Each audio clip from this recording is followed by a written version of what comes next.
Ok. Ustedes son muy fanáticos, hermanos. Fanáticos, fanáticos. Siguen aquí, siguen aquí. Está muy bien. Sigan así, sigan al Señor, a su palabra. Amén. Bueno, vamos a hablar de un tema que para mí ha sido uno de los tópicos en el área de la apologética que ha sido fascinante en el ámbito de la metanarrativa bíblica. Me encanta estudiar esto del diluvio. He trabajado y he podido tener la oportunidad de conversar mucho con geólogos cristianos que han analizado las capas de roca, que viajan por el mundo haciendo investigación.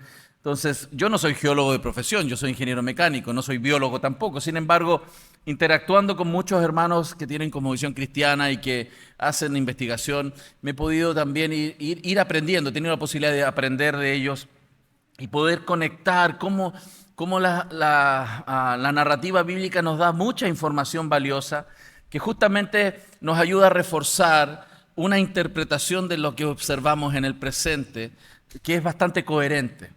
Pero como ustedes ya han observado, y lo he venido diciendo desde el principio en esta mañana, estamos frente a una metanarrativa distinta, una explicación de la realidad diferente. Recuerden, ontológicamente, epistemológicamente, éticamente, la realidad los seres humanos la describen de manera distinta a lo que nosotros lo hacemos desde la revelación divina.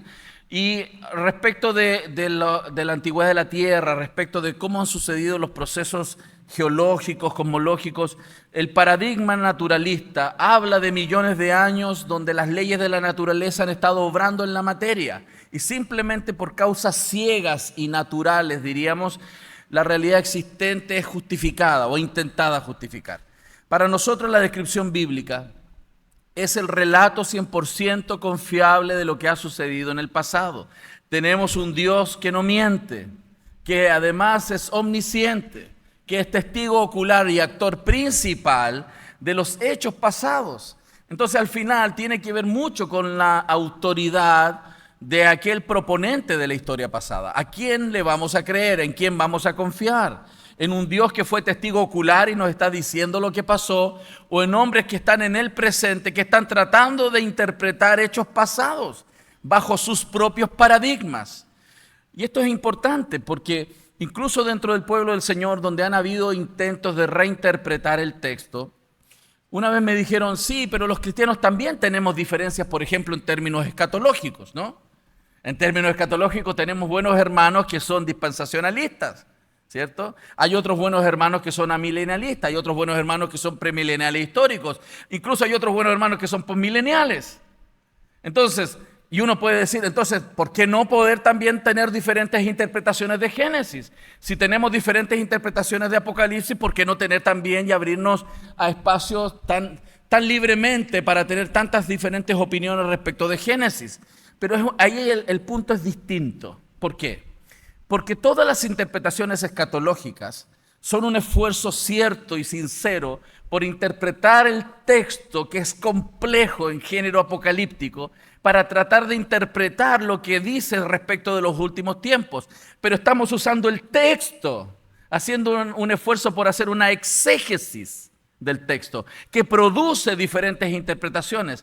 Pero cuando hablamos de Génesis 1 no estamos haciendo una exégesis.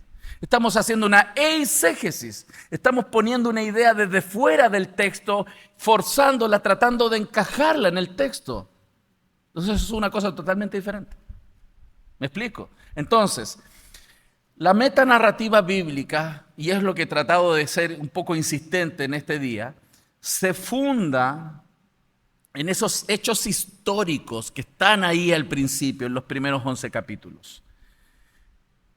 Creación, corrupción, catástrofe, confusión, como lo describimos nosotros de manera un poco didáctica, son la base de toda nuestra historia presente. Como decíamos en la primera ponencia, incluso todas nuestras convicciones teológicas, toda la teología bíblica que nosotros desarrollamos en cualquiera de las expresiones de la teología bíblica, se fundan directa o indirectamente en los hechos históricos que sucedieron en esos primeros 11 capítulos. Entonces, cuando hablamos del diluvio de Noé, tiene que ver con la importancia entonces de defender esos primeros 11 capítulos, porque son un paradigma sobre el cual todo el resto de la historia se sostiene. Si cae esta parte de la metanarrativa, como un dominó comienza a caer hacia adelante las convicciones de los creyentes. He tenido la experiencia dolorosa, hermanos, de participar de un congreso de jóvenes bautistas en mi país, no voy a decir exactamente de dónde, pero fue muy doloroso para mí, donde los jóvenes cristianos no tenían solamente preguntas razonables sobre el texto, sino que ellos ya no creían ni siquiera en los milagros de Jesús. ¿Cómo alguien puede llegar después a dudar incluso de los milagros de Jesús? Esto no sucedió de un día para otro. Sucede con el escepticismo que produce el liberalismo teológico de intentar reinterpretar los textos principalmente desde Orígenes. Ellos llegaron a esto por una desmitificación del texto. Y eso es doloroso, porque se transformaron en simplemente creyentes históricos, pero no se conectan realmente con el poder y la autoridad que tiene la palabra del Señor para todo lo que ésta nos ha sido dada. Entonces, cuando hablamos del diluvio, de este hecho catastrófico, necesitamos posicionarnos en la historia. Recuerden, esto es un hecho histórico y voy a tratar de defender ese punto también. Y una de las cosas que nos narra este proceso histórico catastrófico es que ese día en el cual se desarrolló el diluvio, todas las fuentes del grande abismo fueron abiertas. Y esto es importante, el diluvio no es solamente 40 días y 40 noches de lluvia. Yo le animo a que usted haga una lectura de esos capítulos del diluvio, trate de trazar las fechas que aparecen ahí, porque habla de cuándo comenzó y después a los tantos meses sucedió algo, a los tantos meses sucedió algo, a los tantos meses sucedió algo, hasta que se abrió la puerta. Eso es 1 año y 12 días de puerta a puerta. Ese día se abrieron las fuentes del grande abismo, fueron abiertas las fuentes del grande abismo. En el Antiguo Testamento está apuntando al océano, el fondo oceánico, el mar, el fondo oceánico se partió.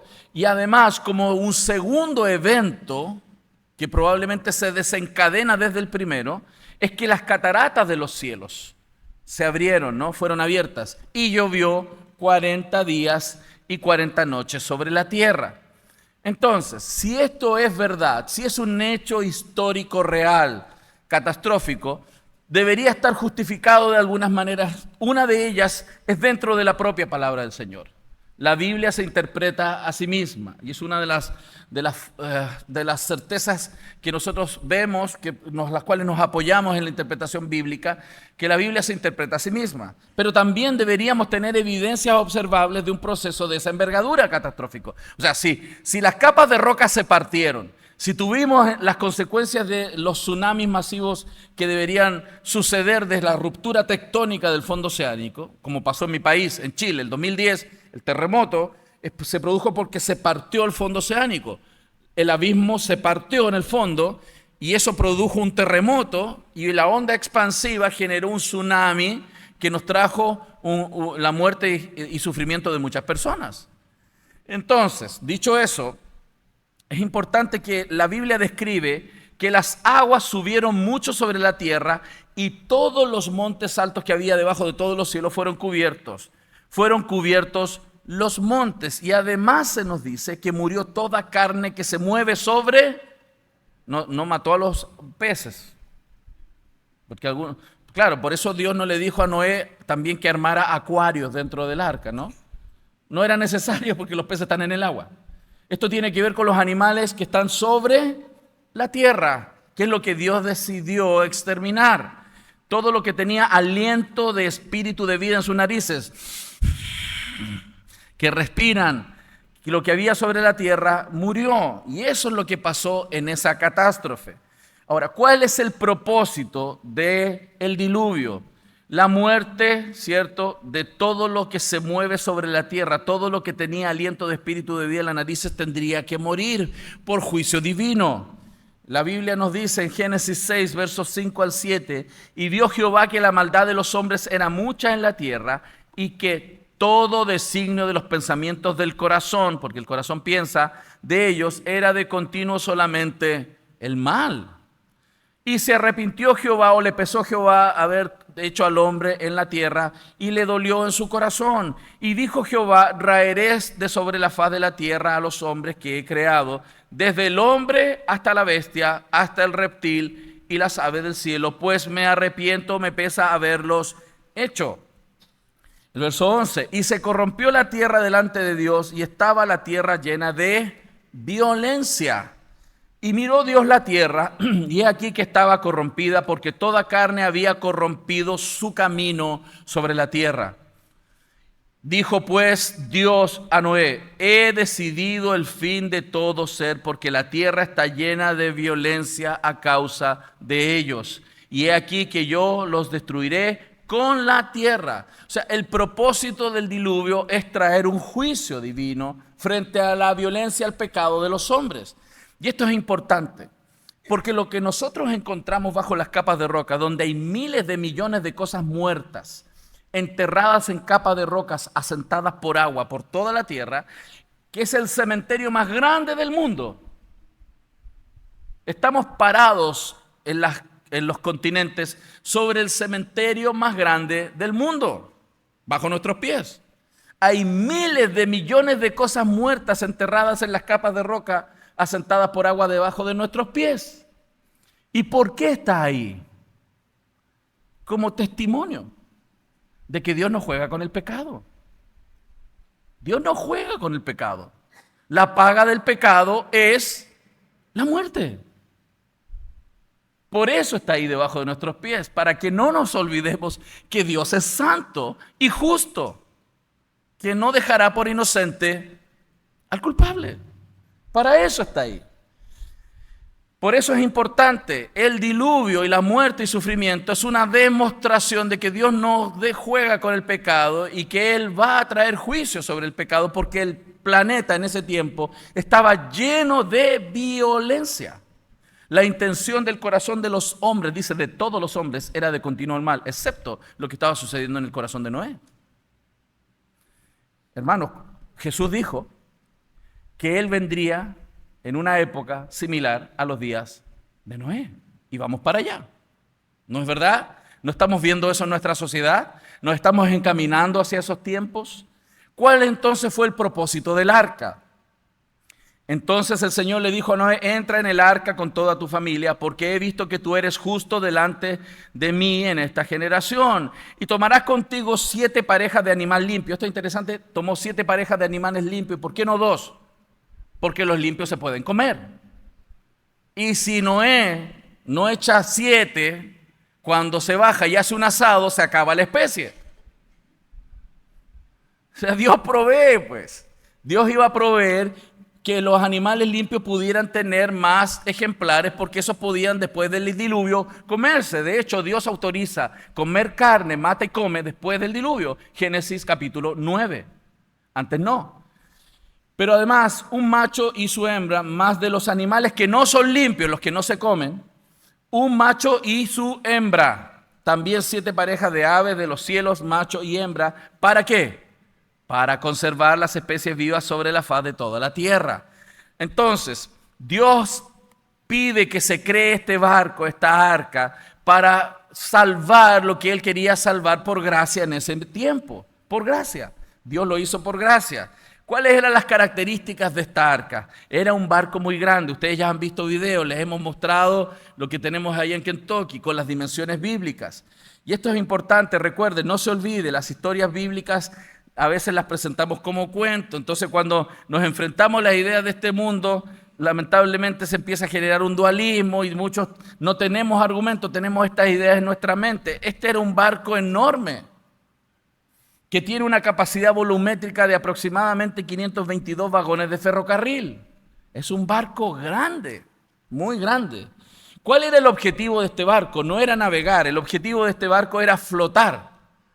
No era como un transatlántico. Por eso cuando tú estudias las características de relaciones de lado, ancho, largo y alto, no está pensado en un modelo aerodinámico o en un modelo que permita mayor fluidez en la superficie. No está hecho para navegar, está hecho para flotar.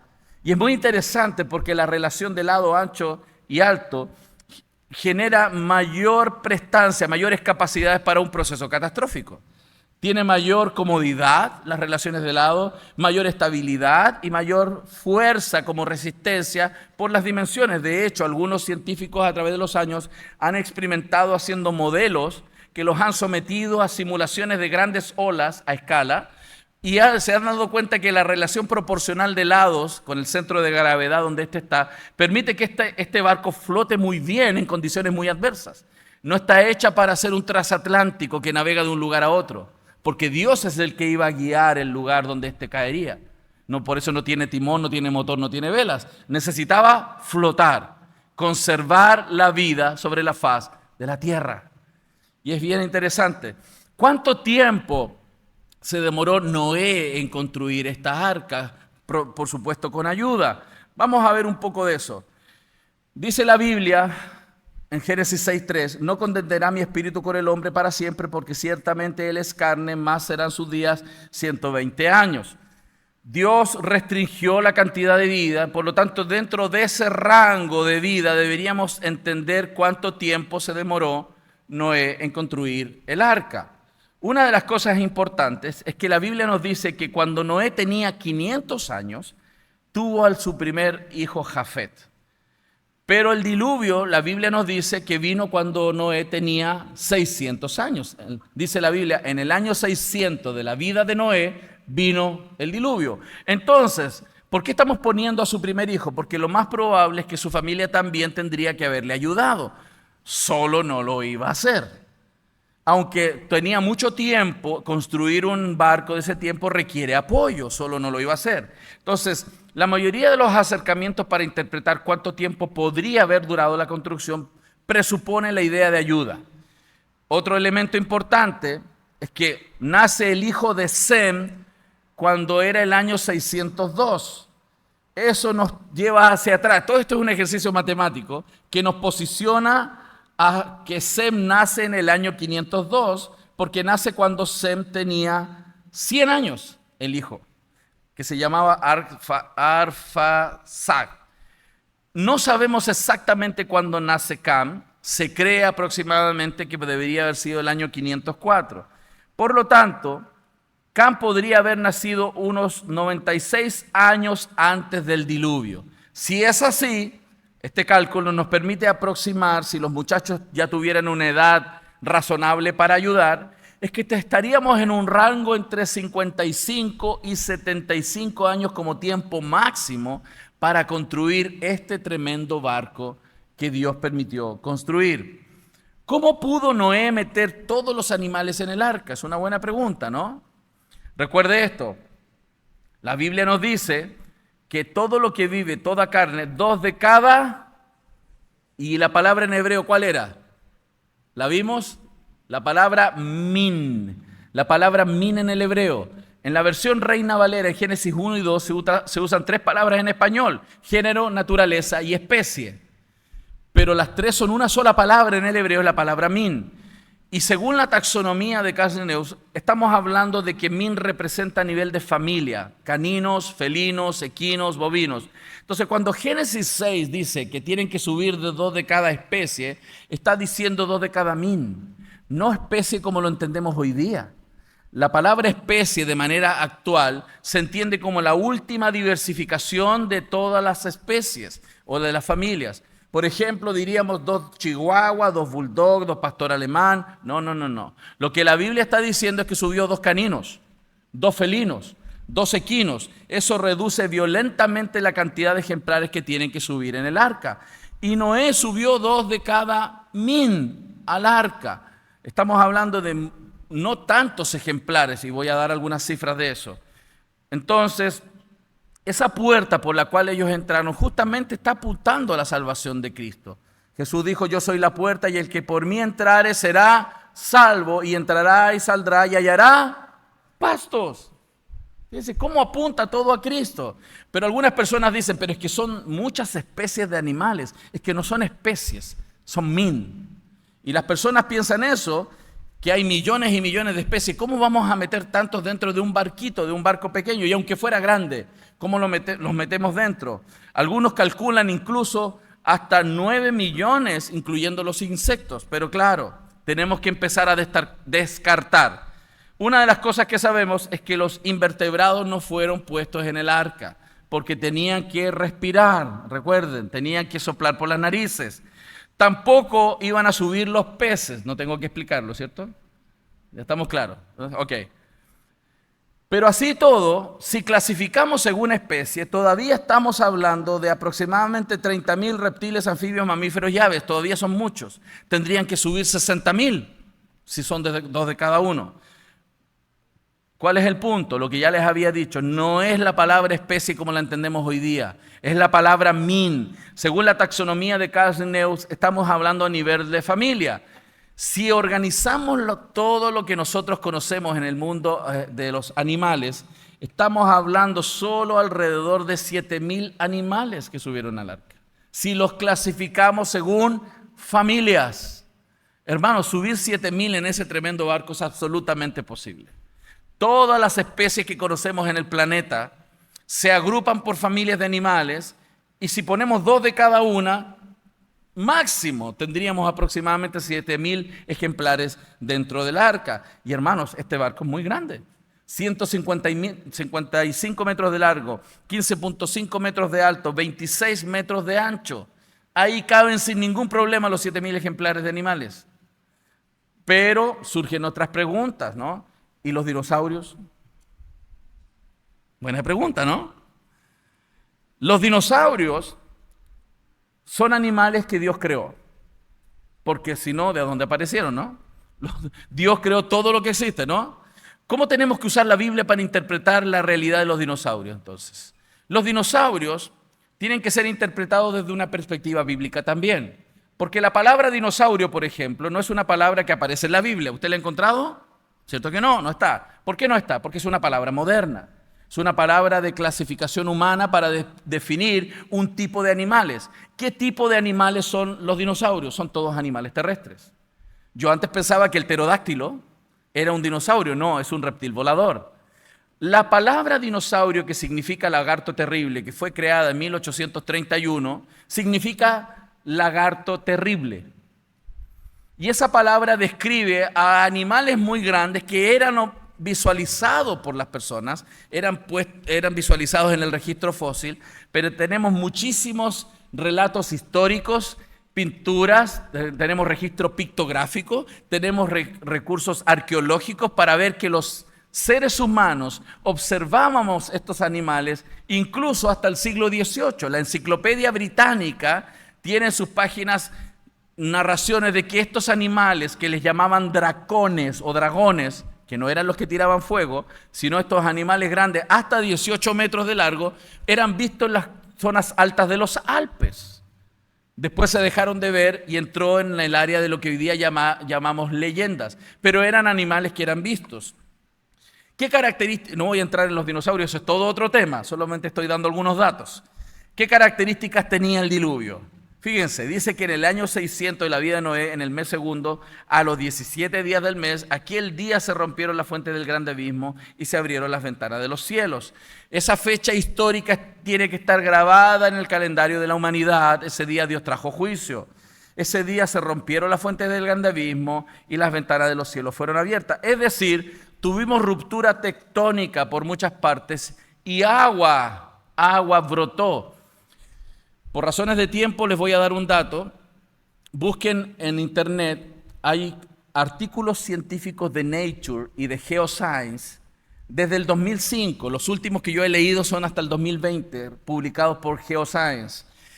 Ya descubrieron que tenemos agua bajo la corteza terrestre entre 410 y 660 kilómetros de profundidad, combinada con un mineral que se llama ringudita y wesleyita, en una condición tipo gel, que ya le estarían llamando el cuarto estado del agua. Los científicos están asombrados. Hay tanta agua debajo de la corteza que podríamos tener hasta 9 océanos extra bajo la Tierra. O sea, agua en el planeta hay de sobra. Los científicos ya la encontraron. ¿Y saben por qué la encontraron allá abajo?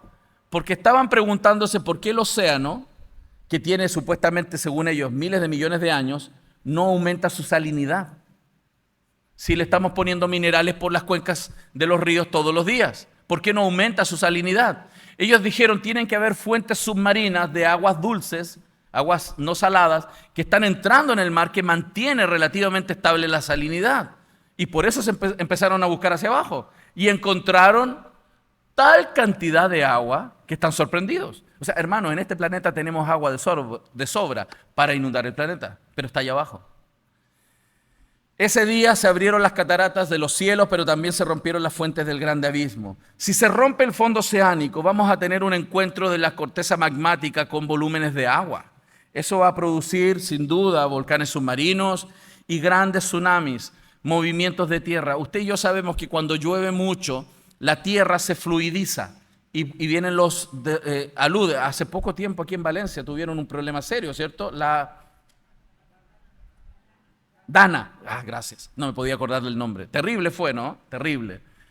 Y bien interesante porque en las cuencas de los ríos de donde vino esa agua, se calaron cañones. Los cañones se ampliaron rápidamente porque es tanta agua con lodo y piedra que se ampliaron los cañones por donde circuló, en la zona montañosa. Se producen grandes volúmenes de agua, lodo, que penetran sobre el continente cuando tenemos tsunami. Estas son fotografías de Japón, cuando hubo un tsunami en Japón. En ese lugar quedaron enterradas personas, animales, en tierra, lodo, sales minerales, quedaron asentadas por agua y enterradas rápidamente. En el diluvio, hermanos, tuvimos tsunamis masivos en todo el planeta cuando se rompieron las fuentes del grande abismo. Les quiero mostrar un video que intenta recrear lo que el texto bíblico nos muestra.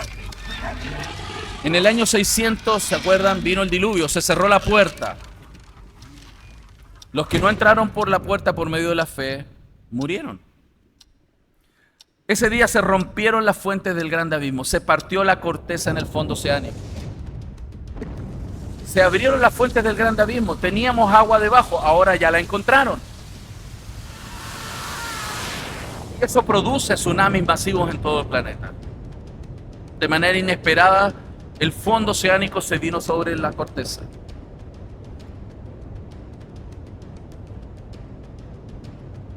Algo muy interesante, hermanos, que no hay fósiles en el fondo oceánico. Están sobre la corteza terrestre.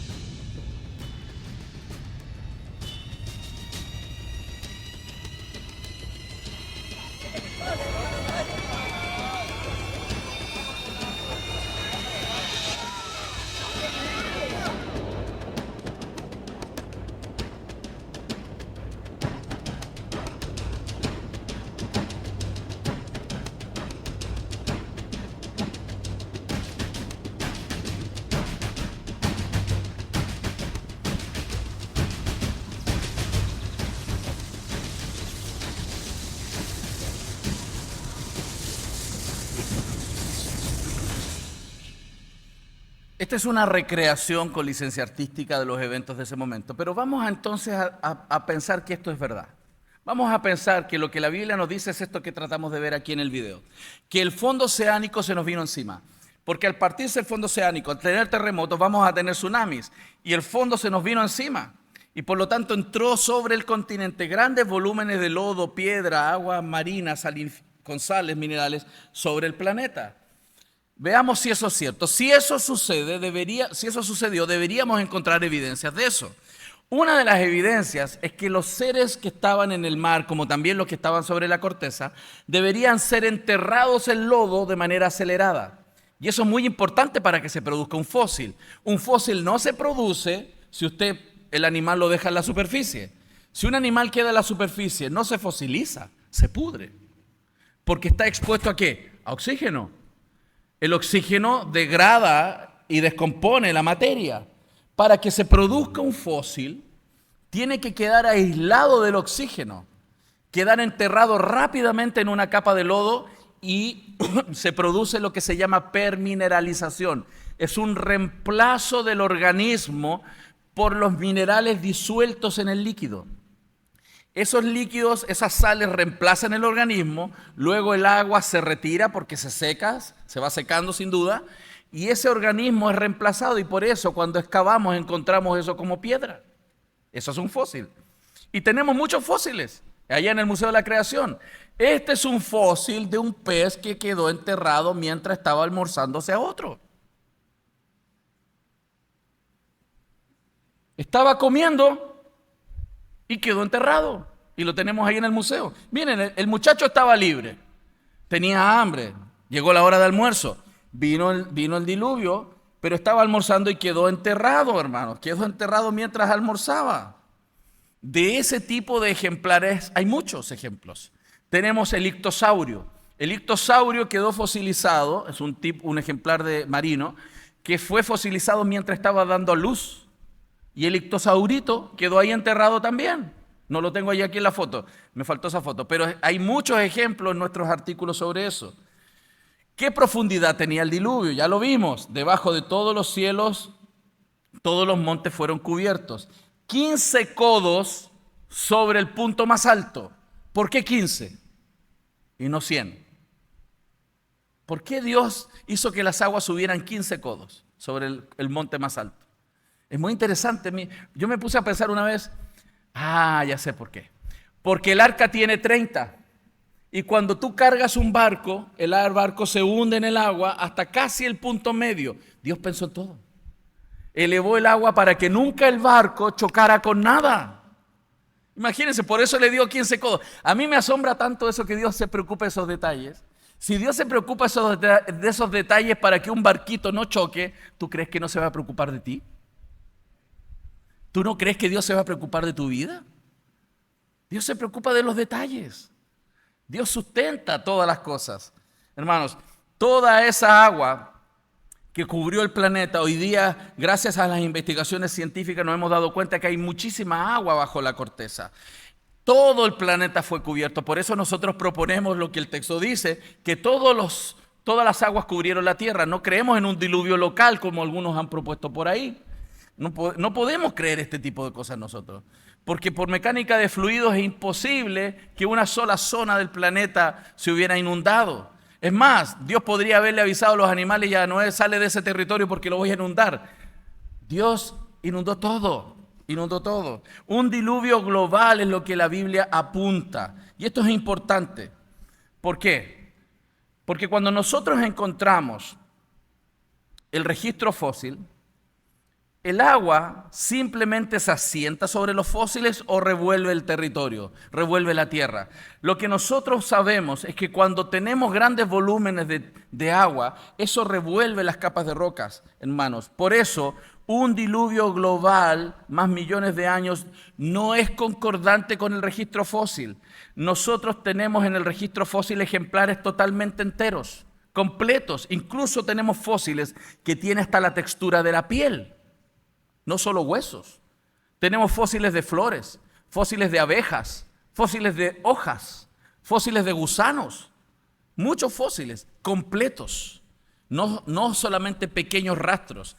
Esto es relevante porque usted se va a encontrar que aquellos que creen en la idea de tierra antigua niegan el diluvio global y creen diluvio local todos. ¿Saben por qué? Porque es la consecuencia lógica. No puedes demostrar que tienes un diluvio global si crees en millones de años, porque un diluvio hubiera destruido todo el registro fósil en la corteza. Por eso todos terminan creyendo en diluvio local cuando creen en millones de años. Miren, les voy a mostrar algunas fotografías de fósiles. Fósiles muy bien conservados, incluso algunos de los cuales se puede medir la textura de la piel. ¿Qué pasaría si el diluvio de Noé hubiera sido solo un acontecimiento tranquilo en un sector del planeta? ¿Qué tal si hubiera sido así? No concordaría primero con lo que el texto dice. ¿Qué pasaría? La solución de la Tierra Vieja, esta idea de que millones de años se le puede sumar a un diluvio global, no es consistente. Piensen en lo siguiente, aquí hay un gran problema. Esto es lo que ellos piensan, que hubo un diluvio local, para poder justificar de que tenemos los fósiles tan enteros. Por eso ellos creen en diluvio local. Es un problema, hermano. No es concordante con la evidencia observable en el presente. ¿Cuál es la solución? Es que hubo un diluvio global bíblico que abarcó todo el planeta. Todo el planeta fue sometido al desborde del fondo oceánico y todo quedó enterrado de manera rápida. Lo que nosotros vemos en el presente es esto. No vemos el registro de un fósil destruido, sino que los vemos muy completos, hermanos. Miles de millones de cosas muertas han sido enterradas en capas de roca sentadas por agua por toda la Tierra. Si analizamos el registro fósil, ¿qué vemos aquí? El 5%, hermanos, que está ahí, que es pequeño, tiene que ver con todo lo demás menos los organismos marinos. El 95% del registro fósil es marino. Organismos marinos de aguas poco profundas, corales y mariscos. Yo estuve en la cordillera de Santiago, en los Andes, a 4.000 metros de altura cuando era más joven, hace unos 50 kilos atrás más o menos, cuando andaba en las montañas de Santiago, como unos 50 kilos más o menos atrás. En esa época subía a las montañas. A 4.000 metros de altura, en paredes rocosas, teníamos animales, moluscos marinos. ¿Por qué tenemos, incluso en Chile, en la zona de la cuarta región, hay ballenas arriba en la montaña? Porque el fondo oceánico se vino encima. La mayoría de los fósiles son marinos. El 5% restante, fíjense, el 95% de ese 5% restante son algas, plantas y árboles. El 95% del restante, del 0.25% restante, son invertebrados e insectos. El 0.0125% restante, principalmente peces y vertebrados terrestres con menos de un hueso encontrado. Es por eso que es poco probable que encontremos un ser humano.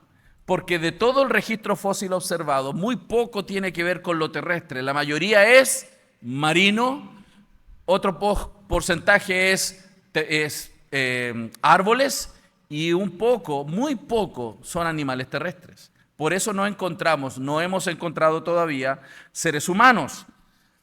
Otro elemento importante que tiene como consecuencia el análisis de los procesos catastróficos globales tienen que ver, wow, se cayó la señal. El enemigo, dicen algunos por ahí. El enemigo. Deme un segundo. Ahí volvimos, gracias. El enemigo. ¿Cuánto se tardan en formar los cañones? Vamos a hablar de esto. Esto tiene implicaciones para lo que estamos analizando. Por ejemplo, el Gran Cañón. El Gran Cañón, que es una cicatriz en la corteza, tuve la oportunidad de estar ahí creo hace unos par de años. Es impresionante. Es una cicatriz en la corteza enorme. ¿Qué dice la teoría evolutiva? Que estos cañones se formaron por mucho tiempo con poca agua, que es lo que discutíamos hace un par de días, ¿no? Ayer fue, no, si mal no recuerdo, ¿o no? Me estoy confundiendo de iglesia, hermano, perdón. Es que he dado tantas conferencias que ya pierdo la razón, hermano, perdón. Y ya tengo 52, ya usted sabe, ¿no? Mucho tiempo, hermanos, con poca agua. Ellos piensan y nos dicen que los cañones se forman por mucho tiempo con poca agua. Era el paradigma que yo tenía cuando miraba la cordillera de los Andes y iba a un cañón, decía, ¿cuánto tiempo se demoró en calar este gran cañón, este pequeño río? ¿No es una idea bastante común? El problema es que eso tiene una presuposición gradualista, pero también se puede formar un cañón con mucha agua en poco tiempo. Y ha sido muy interesante las evidencias que tenemos bastante contemporáneamente. En 1980, en el monte Santa Elena, se dio una erupción muy violenta. El cono ese casi voló completo en 1980, una erupción enorme. Grandes columnas de ceniza esparcieron toneladas de ceniza en kilómetros a la redonda. Se formaron decenas de metros de altura de roca. Eso se aplastó, se consolidó como roca dura. Pero como la erupción, el proceso eruptivo duró como 5 años, cada vez que erupcionaba un poco, como es zona de hielo y nieve, bajaban grandes volúmenes de agua derretida por la erupción, lodo, y caló cañones en cosa de horas. En algunas horas se calaron cañones y eso pudo ser observado. La sedimentación mostró cómo las rocas se compusieron una sobre otra y dejó cañones como este. Si nosotros no hubiéramos visto, ¿qué hubiéramos pensado? ¿Cuántos años se demoró ese río en calar ese cañón? Millones de años. Pero la verdad es que ese cañón se caló rápidamente. Entonces, la interpretación de los procesos de la corteza tienen esta idea gradualista en la historia, pero en el diluvio global se calaron cañones en cosa de horas, en procesos catastróficos como los que observamos en el diluvio. Ese ha sido el problema de interpretación de la academia. Quiero mostrarles lo que dice un evolucionista, un geólogo llamado Derek Ager. Mi excusa para esta larga y aficionada digresión en la historia es que he estado tratando de mostrar cómo creo que la geología cayó en manos de los teóricos que estaban condicionados por la historia social y política de su momento, más que por las observaciones de campo. Él dijo esto: estamos un poco sesgados en la academia. Todo lo enseñamos de acuerdo a lo que los libros enseñan, pero no estamos yendo a terreno. No estamos observando lo que realmente pasa en el terreno. Y él dice, en otras palabras, nos hemos hecho un lavado de cerebro al evitar cualquier interpretación del pasado que involucra lo extremo, lo que podría denominarse como procesos catastróficos. Hasta el siglo XIX, los geólogos pensaban que la corteza se había producido, los fenómenos de la corteza, por grandes volúmenes de agua y catástrofes. Pero eso cambió. El paradigma actual es que todo es lento por millones de años y que esa sería la explicación. Pero hermanos, tenemos demasiada evidencia, y la voy a dar luego, que hubo un diluvio en la corteza, y lo voy a mostrar. Pero este paradigma es adoctrinado. No es difícil, hermanos, adoctrinar a las personas. Es bastante simple. Desde un púlpito con retórica se puede hacer fácilmente, hermanos. Y les quiero dar un ejemplo, miren. Aquí vamos a hacer un ejercicio. Ya no me quedan Biblias para regalar, pero vamos a tratar de hacer un ejercicio. Miren ese dibujo, mírenlo bien, mírenlo fijamente, mírenlo fijamente. Ahora me da la clave de su tarjeta de banco. No, mentira. No. Esto es una broma. Ok, mire bien ese dibujo. Responda a esta pregunta. ¿Qué le falta? Mírelo bien. ¿Qué le falta a este dibujo? ¿Cómo fue originalmente este dibujo? Piense un poco. ¿Qué le está faltando a este dibujo? Mírelo. ¿Qué le falta? ¿Podría haber sido así al principio? O quizás podría haber sido así antes, en el principio. O quizás podría haber sido así. O así. ¿Cómo fue antes dibujado lo que yo les mostré? ¿Quién vota por la A? ¿Quién vota por la B? ¿Quién vota por la C? Ahí hay uno, muy bien. ¿Quién vota por la D? Ahí está la mayoría. Vamos a ver quién ganó. Vamos a ver quién se lleva el regalo de esta noche.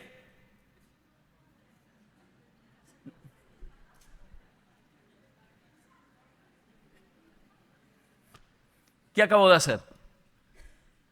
Dirigí la respuesta de ustedes y me fue muy fácil.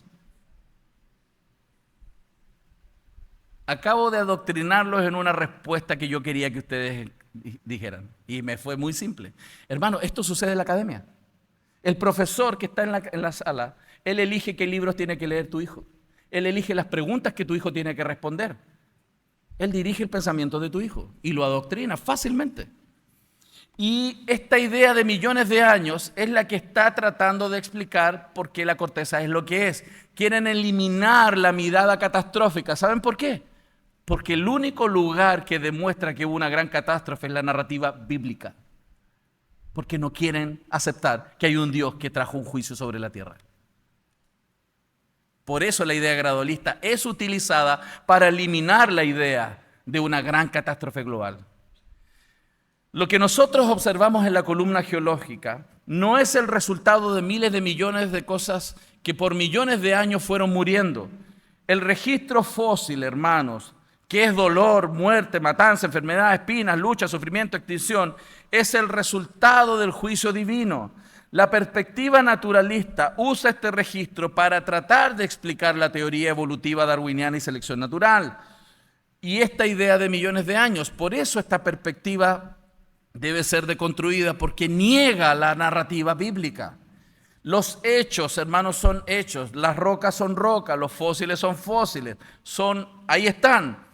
Pero las suposiciones antibíblicas con las cuales nos acercamos a las evidencias producen conclusiones evidentemente distintas a lo que la Biblia apunta.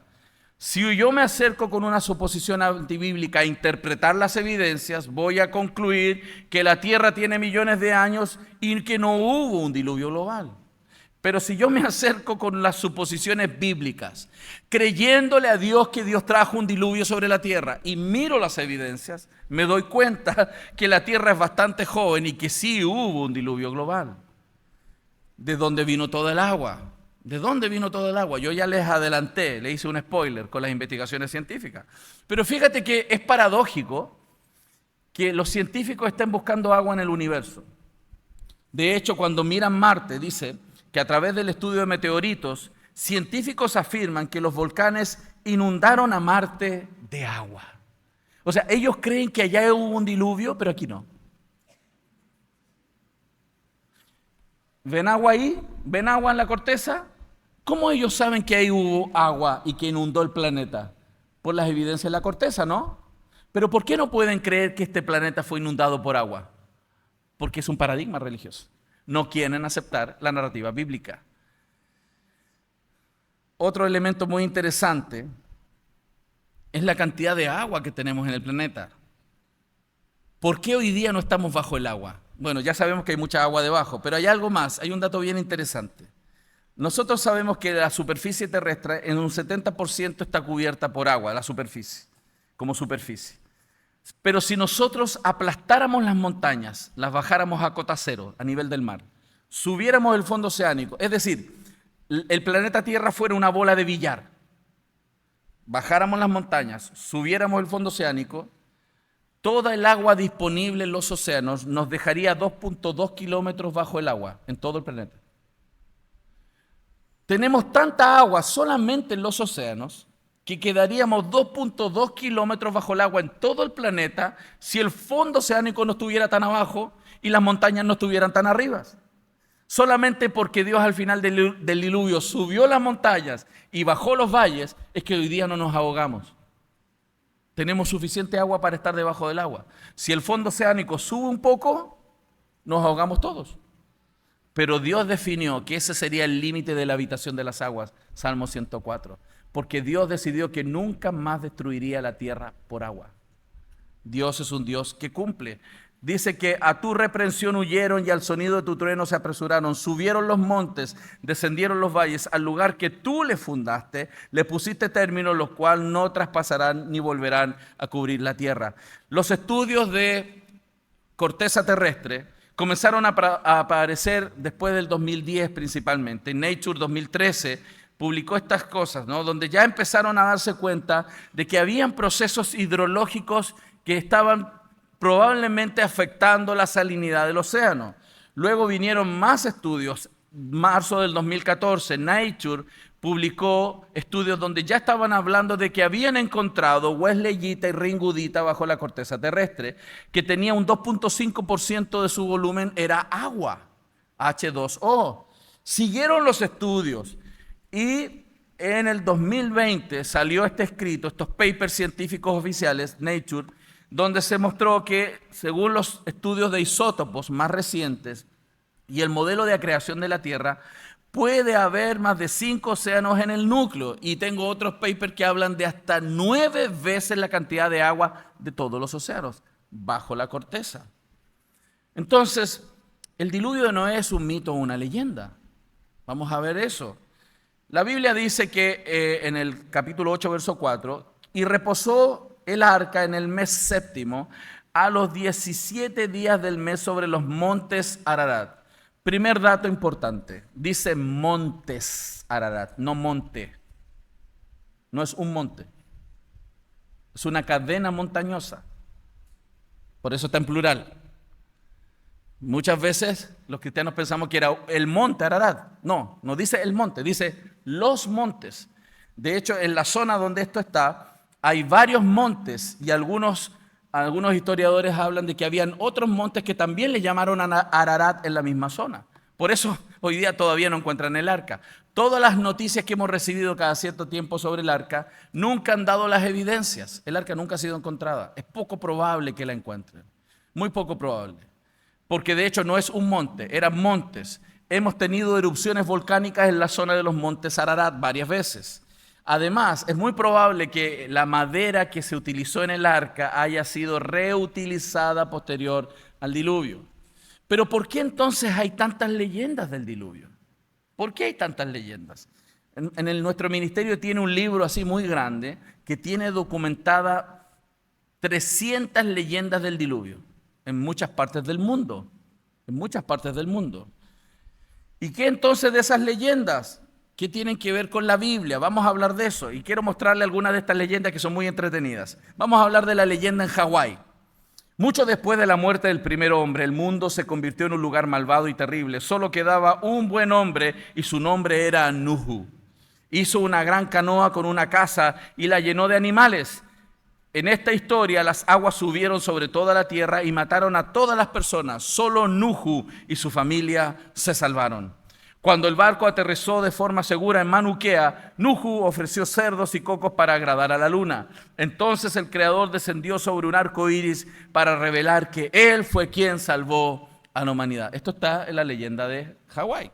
En China, registra que Fuji, su esposa, sus 3 hijos y sus 3 hijas escaparon de una gran inundación y fueron las únicas personas vivas en la tierra. Después del gran diluvio repoblaron el mundo. Cuando un Dios del cielo inundó la tierra, un hermano y una hermana sobrevivieron en un bote. Tenían un niño deforme que el hermano cortó en pedazos. La tierra fue repoblada de las piezas. Esa se puso un poco sangrienta, ¿no? Pero es una leyenda. Australia Occidental, Gajara y su familia sobrevivieron a una inundación mundial en una balsa. Luego envió pájaros para ver si las aguas habían retrocedido. ¿No les parece similar? Satisfecho por el olor de cocinar canguro, el dios Nabadja colocó un arco iris en el cielo para detener las nubes de la lluvia. Hermanos, tenemos en el Imperio Arcadio, en Tanzania, en Escandinavia, en Perú, en Bahía Hudson, en las llanuras norteamericanas. Los mapuches chilenos en el sur de Chile tienen historias del diluvio. Por todas partes, en México, los aztecas, los tarascos, los otomíes, en todas partes del planeta, cientos de historias de leyendas. Y es por eso que se utiliza esta idea para decir la tuya, la de la Biblia es una más. Pero hay diferencias. Cuando la Biblia nos habla de la Torre de Babel, es un fenómeno donde la población fue dispersa por el planeta. La Torre de Babel sucedió después del diluvio. Por lo tanto, aquellos que vivieron en la época del diluvio tenían referencias del hecho histórico real. Esa idea histórica fue traspasada por las poblaciones hacia el mundo y es por eso que tenemos reseñas del diluvio que se transformaron en leyendas. Las leyendas, todas las leyendas tienen una base real en su origen y se transformaron en leyendas a través del traspaso de la información. Es como cuando alguna vez jugó usted al teléfono, eso de decirle en el oído algo a una persona y fue traspasada de oído en oído y llegó una noticia totalmente distorsionada. Eso es lo que sucedió en este tiempo. Es más, hermanos, en México se encontró algo muy interesante.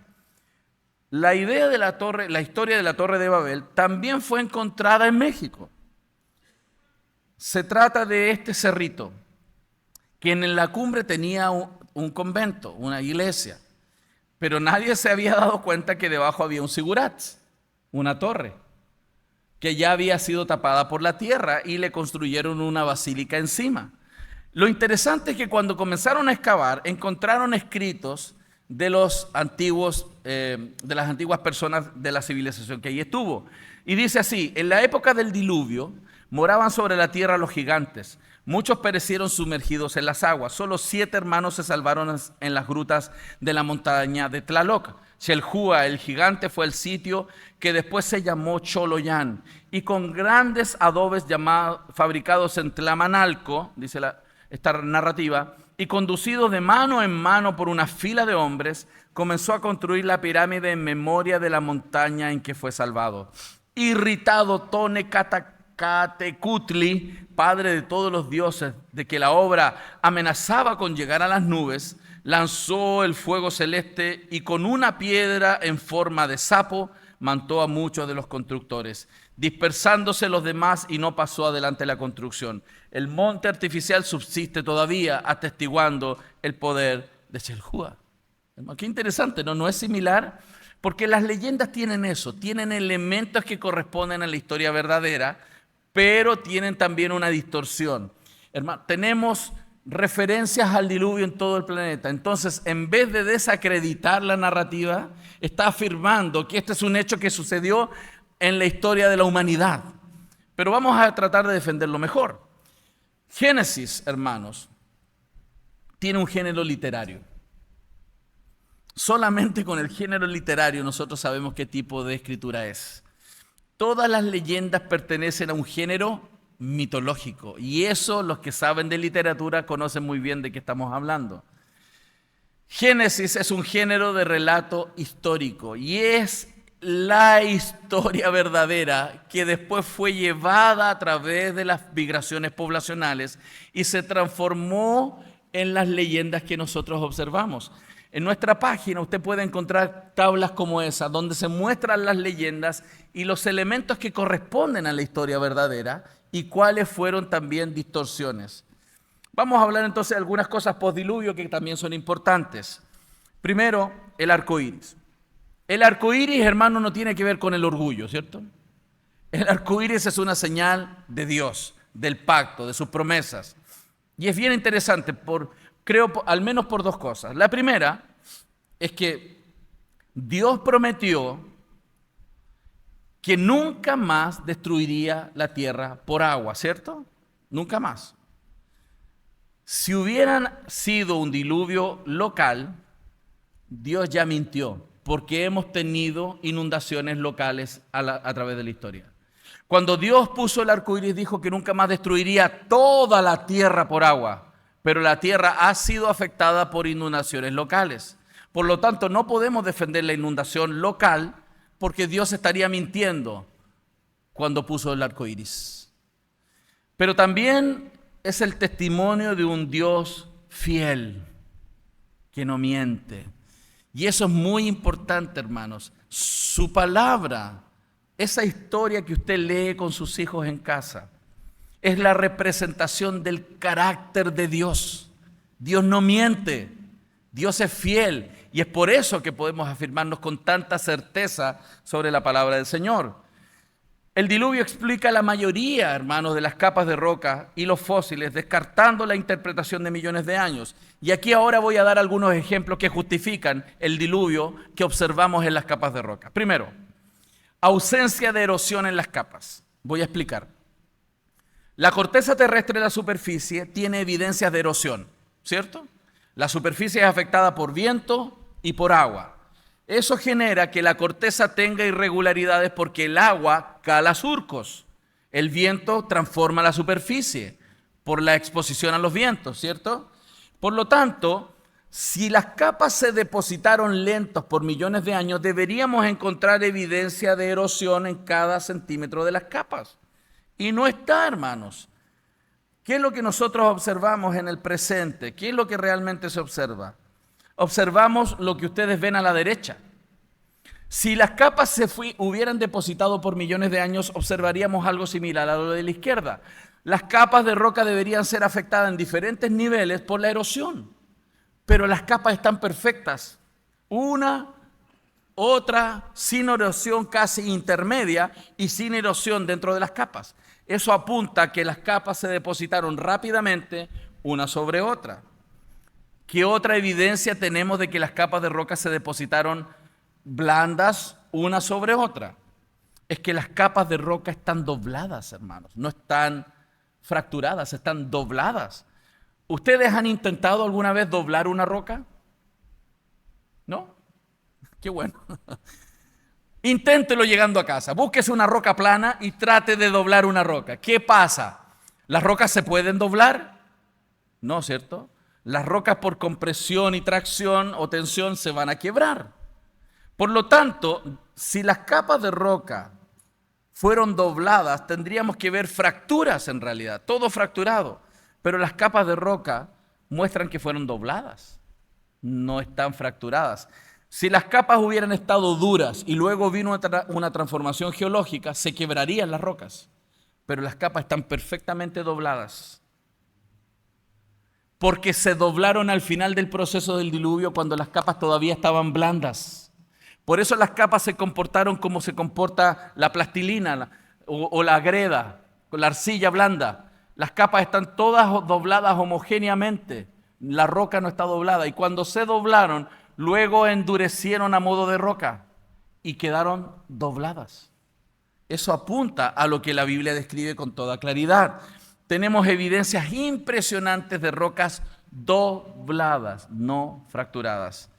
Tercer argumento para una deposición rápida de las capas en el diluvio: la ausencia de vida entre las capas. La corteza superficial tiene la capa vegetal que llamamos nosotros, ¿cierto? Cuando usted hace un corte en la capa vegetal, observa que ahí hay vida, reseñas de vida. Vemos surcos de gusanos, animalitos, raíces de plantas, vegetales. Si esto hubiera pasado por millones de años en cada capa, deberíamos encontrar evidencia de vida orgánica en todas las capas. No hay. No hay vida orgánica en las capas. Lo que hay son fósiles de animales, pero no rastros de vida orgánica. Para mí otro elemento bien interesante es que hay marcas de ondas, de huellas de animales y marcas de gotas de lluvia en diferentes capas. ¿Cómo justificas que existan huellas de animales si por millones de años después vino otro proceso? ¿Por qué quedaron las huellas, las capas, las gotas y las ondas marcadas en la superficie de la roca? Imagínense lo siguiente.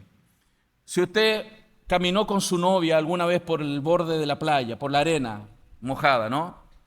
Y usted iba de la mano con su amada, iba caminando y marcando las huellas en la arena, ¿no? Marcando las huellas. Y usted se puso un poco romántico y usted le dijo: amor, estas huellas serán el testimonio de mi amor eterno hacia ti. Al otro día esas huellas no están. ¿Por qué no están? Porque la erosión borra las huellas. ¿Por qué tenemos eso ahí? Porque los animales marcaron sobre la superficie, rápidamente vino una capa de roca encima de lodo y dejó las huellas marcaditas. Y luego llovió, quedaron las gotas de lluvia y vino otra capa y dejó las marcas enterradas en otra capa de lodo. Por eso tenemos las capas marcadas en la superficie, en muchas de las capas de roca. Eso apunta a una deposición rápida de una capa sobre otra, porque tenemos en la superficie de las capas las marcas de lo que ahí sucedió. Y me encanta: fósiles a través de muchas capas. Esto no se muestra en Discovery Channel. Tenemos fósiles poliestratos, fósiles que cruzan verticalmente las capas. ¿Cómo justificas que un árbol quedó fosilizado verticalmente cruzando las capas hacia arriba si las capas se depositaron por millones de años?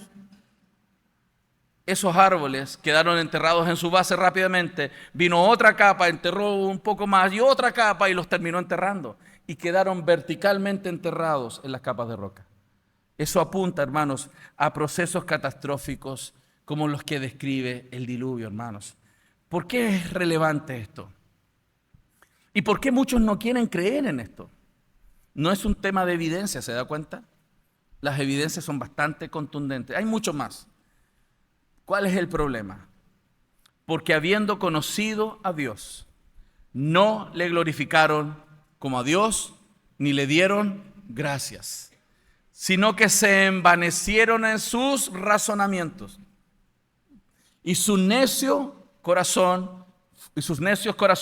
fueron entenebrecidos.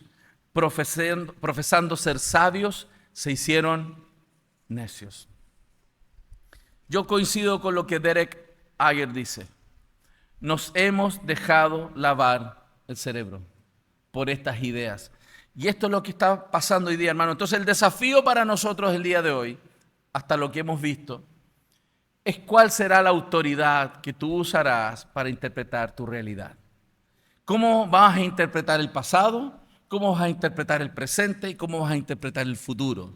¿Vas a utilizar la palabra de Dios infalible, de un Dios que no miente? ¿O vas a utilizar las opiniones falibles de hombres pecadores? La teoría evolutiva, hermanos, y esta idea de millones de años ha sido utilizada una y otra vez en diferentes áreas de ciencia para desacreditar la metanarrativa bíblica. Pero, hermanos, cuidado. Jesús advirtió: pero como en los días de Noé, así será también la venida del Hijo del Hombre. Porque como en los días antes del diluvio estaban, ¿qué? Comiendo, bebiendo, casándose y dándose casamientos hasta el día en que Noé entró en el arca. y no entendieron hasta que vino el diluvio y se los llevó a todos. Así será también la venida del Hijo del Hombre. Nosotros defendemos la narrativa bíblica porque es la verdad y porque es la correcta explicación del pasado, pero también es el correcto fundamento para la esperanza que tenemos hacia adelante. Nosotros confiamos que Jesús vendrá porque Dios no miente en toda la narrativa. Nunca vas a encontrar una mentira en la palabra del Señor. Si encuentras alguna cosa complicada que te cuesta de entender, necesitamos reflexionar un poco más. Pero te vas a dar cuenta que Dios no miente. No es hijo de hombre para mentir. Así que, hermanos, quiero animarles a seguir estudiando, a seguir entrenándose, a seguir santificando al Señor nuestro Dios en los corazones y estar siempre preparados para presentar defensa ante todo el que os demande razón de la esperanza que hay en vosotros. Pero hacedlo con mansedumbre y reverencia. Hermanos, muchísimas gracias por su paciencia y de soportar el acento chileno tantas horas y poder también ser desafiados en sus creencias. Todas sus preguntas, hermano, voy a hacer un esfuerzo de intentar responderlas mañana. Anótelas, entréguelas como el pastor bien decía.